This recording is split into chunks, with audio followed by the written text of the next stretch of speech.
တပြတော့ဒီကနေပဲအော်စဘောဆရာတော်နဲ့တော့တဘာပတိဆရာတော်များကိုဒီကနေရှိကိုကန်တော့ပါတယ်ဗျာတပြတော့စာတန်းဖတ်ဝေမှာပါဝင်ခွင့်ရတာအတွက်အမရမချင်းနုဝန္တာပီတီဖြစ်ရပါတယ်ဗျာတပြတော့အခုလေးလာဖတ်ကြားမယ်စာတန်းကောင်းစဉ်ကအနုမာနညာလူမှုပေတာရှုထောင်းမှာလေးလာခြင်းဖြစ်ပါတယ်ဗျာဒီစာတန်းကိုတပြတော့ကအခန်းအခန်းနဲ့နေပြီးတော့ရေးပါတယ်ဗျာဒီစာတန်းရွေချတော့ဘာသာရေးတရားရေးနဲ့ပညာရေးဆိုင်ရာလေးလာမှုအတွက်အထောက်အကူဖြစ်စေရန်လေရွေချက်ရှိပါတယ်ဗျာနောက်တစ်ခုကတော့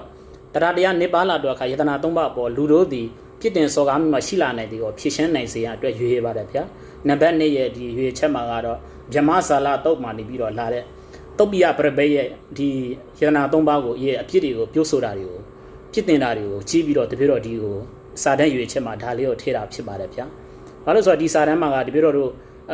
အားနေလာတဲ့ဒီတရားတရားတွေအားနေလာတဲ့ဗုဒ္ဓဘာသာအကြောင်းတွေနားမလည်ဘူးတရားတရားဒီမေယိုဖလာဗုဒ္ဓဘာသာအတိုင်းပဲယုံကြည်ကိုယ်ရေးကြတဲ့ခါကျတော့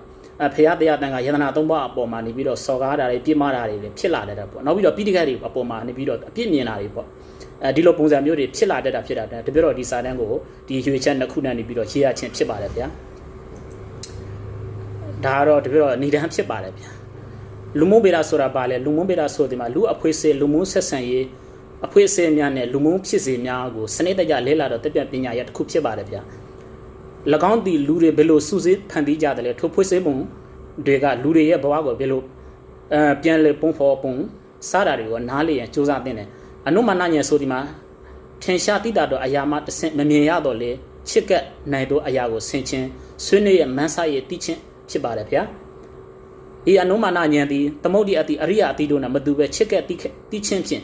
တေရှိတို့အတိတရားဖြစ်ပြီးတထာနဲ့တိပ္ပံတီအိုရီနဲ့ပြုမှုခြားနဲ့ဆက်တွေ့ပြီးတော့ဉာဏ်ပညာတရားလေးဖြစ်ပါတယ်ဗျာတနည်းအားဖြင့်မှန်းဆ၍တိတော့အတိဖြစ်ပါတယ်ဗျာလူတွေမှာနေပြီးတော့အတိဉာဏ်တစ်မျိုးရှိပါတယ်ဗျာ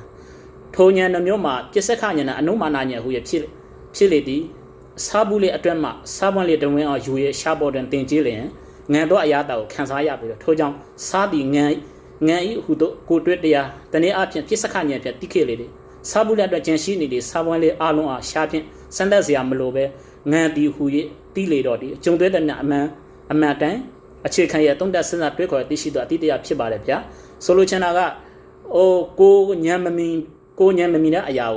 ကိုညံမမီဘူးဆိုပြီးတော့အပြစ်မတင်ပေးနေပြီးတော့တပြည့်တော့မန်းစားပြီးတော့သိလို့ရတယ်ဗျာဟိုပါဠိတော်တွေဆိုလို့ရှိရင်ဒါဖေဟောက်ပိဋကတ်တွေလည်းဖြစ်ပါပါတယ်ဖေဟောက်ပိဋကတ်တွေတောက်တန်တွေနောက်တစ်ခုကပညာရှင်တွေရေးဖွဲ့ခဲ့တာတွေအထာဂတာတွေဒီကာတွေဒီလိုပုံစံမျိုးတွေမှာတပြည့်တော့တရားတရားတွေထိပ်ပြီးတော့ဉာဏ်ပညာတွေထိပ်ပြီးတော့ယုံကြည်ထားမယ်ဆိုလို့ရှိရင်တပြည့်တော့မှအဖြစ်တင်စရာမရှိပါဘူးဗျာနောက်တစ်ခုကပါဠိတော်မှာလာတဲ့အနုမာနဉာဏ်ပါဗျာတပြည့်တော့ဒီ